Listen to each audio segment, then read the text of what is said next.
Morning guys, hope everyone's doing good.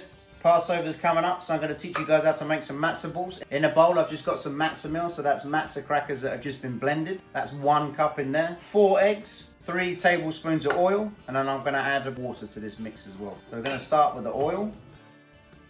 Crack the eggs in.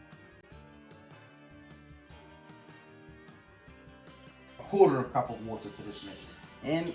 Then I need a decent amount of salt. Because matzah doesn't really have too much flavour, we need to add quite a bit of salt to help it a little bit. Now 1 tablespoon.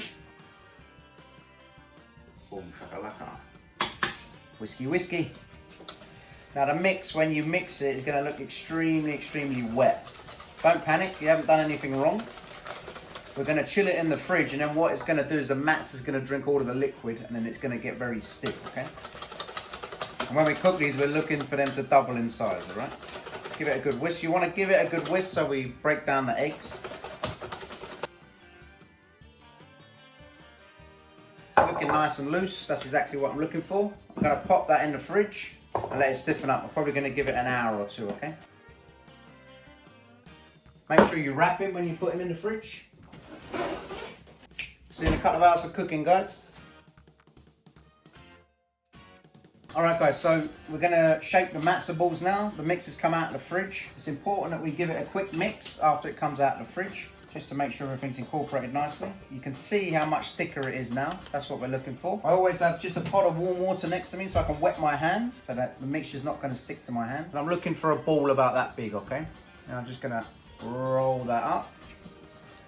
I'm going to pop it on a tray. Remember, the tray's a good trick when you want to keep things a bit neat and tidy. It's a lot easier to get it to the stove that way, etc, etc.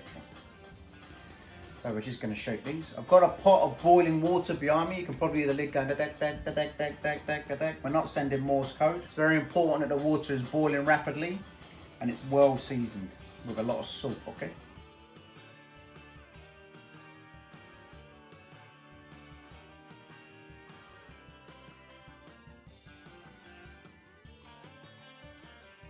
They're now ready for cooking, so let's take them over to the stove.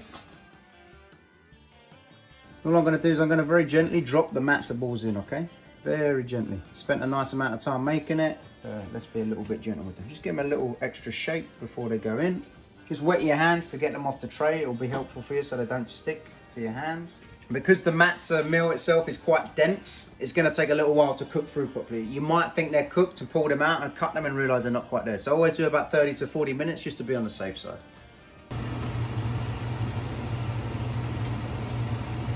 The matzah balls have been cooking for about 30 minutes now. They're doubled in size nicely. I'm just going to take them out.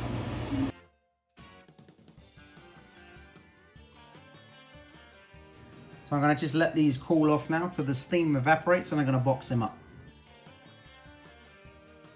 Hi guys, now the steam's come off the matzah ball. I'm just going to place them in an airtight box. Just to see if they're ready, I just cut them open like that. Just cut them open and I just test to make sure that they cook through nicely. It's got a nice amount of air. There's a little bite in the center, and that's it. Good to go.